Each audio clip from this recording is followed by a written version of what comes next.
Sejam muito bem-vindos ao nosso canal. Aqui trazemos informações de ativos do Brasil e do exterior. No vídeo de hoje vamos falar do HGRE11, né? Agora renomeado como Pátria Escritórios FI.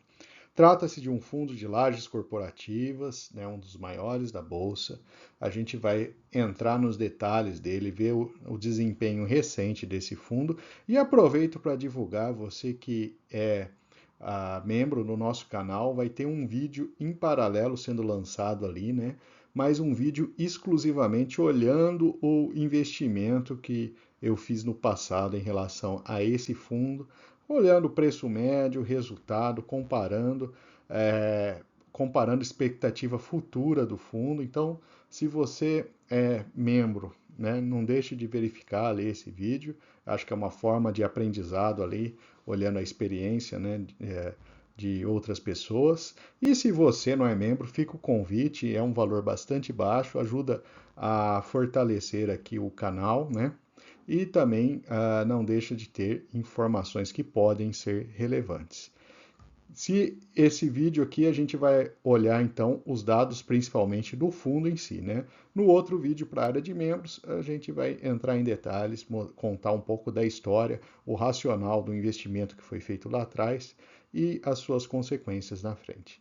Se o vídeo ajudar em seus estudos, fique à vontade para curtir, compartilhar e se inscrever em nosso canal.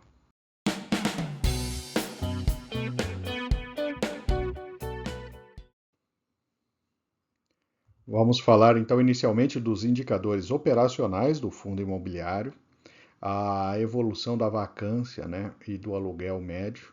A gente tem uma queda na vacância, isso é um dado positivo, né? Saiu aí de 19% para 12%, uma queda bem significativa. Temos aí, lógico, né, ajuste de portfólio dentro disso, né? O fundo andou vendendo imóveis nesse último ano. E outro ponto também que vale a pena chamar a atenção aqui é a queda do preço do aluguel, né? A gente passou um ano, era de se esperar ali que ele tivesse uma leve correção aí com a inflação, mas apresentou uma queda. Isso significa que os novos contratos que estão sendo feitos ali para reduzir a vacância têm sido feitos a um patamar de preço abaixo da média. Então, essas são as duas informações que a gente consegue extrair desse gráfico. Bom, vamos falar então dos resultados do fundo, né? A gente tem ali receita de locação na casa de 10 milhões e 400 em setembro, né? Um pouco menor do que outubro. O total de receitas ele fica em 16.190 porque tivemos aí outras receitas, né? Fruto daqueles processos, né, de venda de imóveis, né? As despesas financeiras na casa de 577 mil reais, a gente vai falar um pouco mais detalhado mais adiante a respeito das dívidas do fundo, a despesas operacionais imobiliárias, né? E com isso o resultado foi de 12,3, a distribuição anunciada foi de 9,2 milhões de reais. Então temos aqui a receita potencial de 12,2, uma vacância que responde aí para 1,4, carências e desconto de 700 mil, antecipação de 900, fechando ali em 11,3 milhões. Então esse daqui é a sequência aqui, o gráfico de resultado do fundo. A gente tem em alguns pontos ali ganhos de capital, que é justamente aquelas outras receitas ali, né? Fruto aí dos processos de negociação do portfólio. O fundo ele faz a sua gestão ativa e consegue vender aí a parte dos seus imóveis, né, com resultado positivo para o investidor. O saldo acumulado de resultado ele tem R$ 1,89 por cota. Então, o fundo consegue manter uma distribuição aí ligeiramente acima do seu resultado médio mensal, justamente distribuindo ali parte desse resultado. Um outro detalhe interessante do fundo é que a cada 6 meses, né, no meio do ano e no final do ano, ele faz uma distribuição atípica, então ele entrega aí parte desse resultado para o cotista. Então esse também é um dado interessante que o investidor deve saber aí quando investir nesse tipo de fundo. Vamos falar então dos maiores ativos do portfólio nesse momento. O Shukri Zaidan, né, é um ativo classificação A, são 22 mil metros quadrados, né, na região ali, bem localizado, né, em São Paulo, ali naquela região da Chucre Zaidan. O edifício Martiniano, né, ele também é uma classificação A, 20 mil metros quadrados, né, participação total do HGRE 11. Né.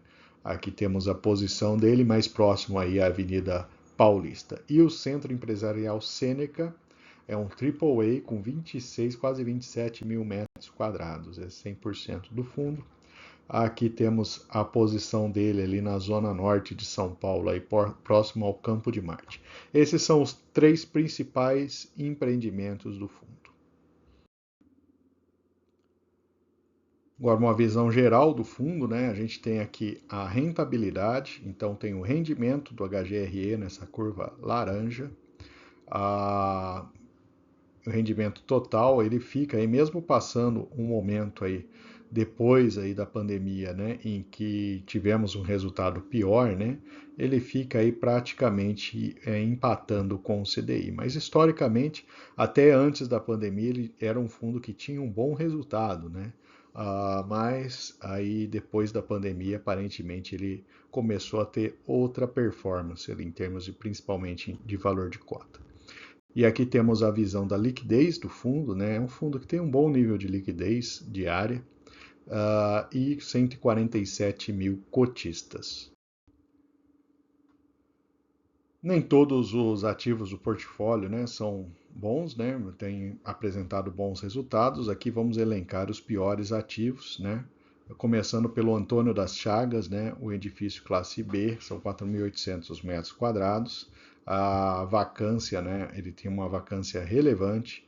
Inclusive, no último relatório, o fundo conseguiu fazer a venda desse ativo, né, por um valor total de 42 milhões de reais.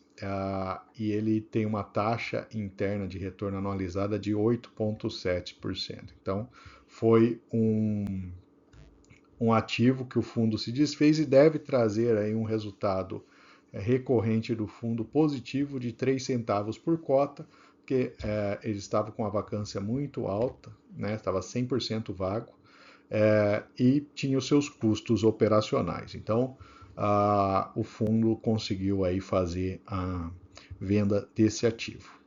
O Brasil Interparte é um escritório BB, né, 308 metros quadrados só, né, apresenta vacância também, né, verdade é um ativo bastante pequeno dentro da carteira do fundo, acredito até que futuramente ele deva se desfazer, né. Temos o Centro Empresarial Guaíba, na cidade de Porto Alegre, Rio Grande do Sul. São 10.500 metros quadrados também.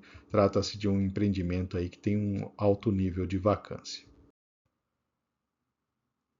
Trazendo então uma visão geral do portfólio, a gente tem aqui a lista de todos os prédios, né, as lajes corporativas que compõem, né, a grande concentração em São Paulo, né, evidente, mas temos ainda imóveis no Rio de Janeiro, Paraná, Rio Grande do Sul, né? Então, o fundo ele diversifica também em algumas cidades que não normalmente, né, vários fundos ali não possuem imóvel. Aqui temos então a visão, né, a 95% em São Paulo, 1% no Rio, 3% Paraná e Rio Grande do Sul, 1%. Aqui temos os principais prédios. Vencimento dos contratos, um dado interessante, a maior parte deles aí vencendo depois de 2027, né? Temos aqui os meses de reajuste, uma grande parte tem reajuste em março e julho, né? A exposição por locatário, temos uma concentração aqui no portfólio, né? TOTUS e Vivo respondem aí por mais de 50% da receita. 45% são torres corporativas, 39% monousuários. A maior parte são contratos típicos, 72%. Então, esse é um resumo ali para você ter uma visão geral do portfólio desse fundo. Agora falando de patrimônio líquido, aproveitando para falar aqui de dívidas, né, que o fundo tem a pagar, ele possui aí 1,7 bi em imóveis e tem 55,6 milhões de aquisições, que são saldo devedor ali no CRI da Chucre Zaidan. Esse daqui é o gráfico previsto do saldo devedor. É previsto aí até 2029 zerar praticamente aí esse saldo. Hoje ele representa aqui 3,1% de alavancagem. Aqui temos a evolução da amortização, né? Tem aí um valor ainda para 2024, 2025 aí perto de 10 milhões de reais de amortização. Esse CRI ele está indexado ao CDI com uma taxa de 1,22. Apesar de ser uma taxa um pouco mais baixa, a gente tem um momento ali em que o CDI está mais alto, né? Então, isso daí acaba impactando e também é um motivo, né, do fundo, da cota do fundo não se valorizar, né? À medida que a gente tem ali o CDI, a taxa de juros, né, num patamar mais alto, ele acaba penalizando aí, trazendo um custo financeiro um pouco maior para o fundo. Não é nada que preocupe, né, já que percentualmente ainda está num patamar aí relativamente tranquilo, mas não deixa de ser um custo adicional para o fundo imobiliário. Esse é o gráfico dos últimos 5 anos do valor da cota, né? A gente percebe ali, né, lateralizando aí durante esse tempo todo. Aliás, aproveito, né, para comentar com vocês ali a respeito do outro vídeo exclusivo para os membros do canal, né?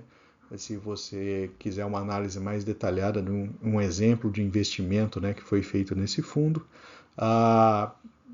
torne-se membro, acaba ajudando a apoiar o canal e você pode ver aí o histórico que a gente levantou e os dados exclusivos ali que a gente colocou naquele vídeo, ok?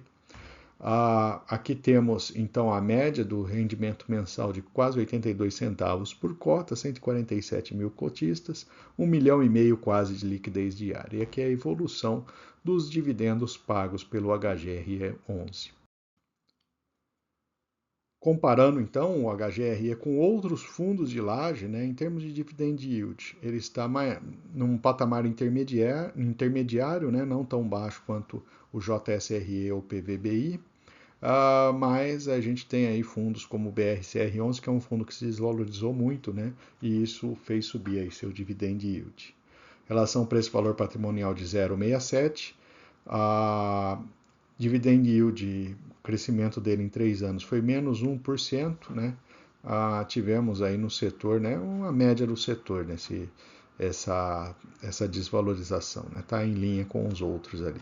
Liquidez de 1,5 milhão, 1% em caixa, patrimônio de 1,8%, taxa de administração de 1%, também uma taxa aí em linha aí com os principais fundos.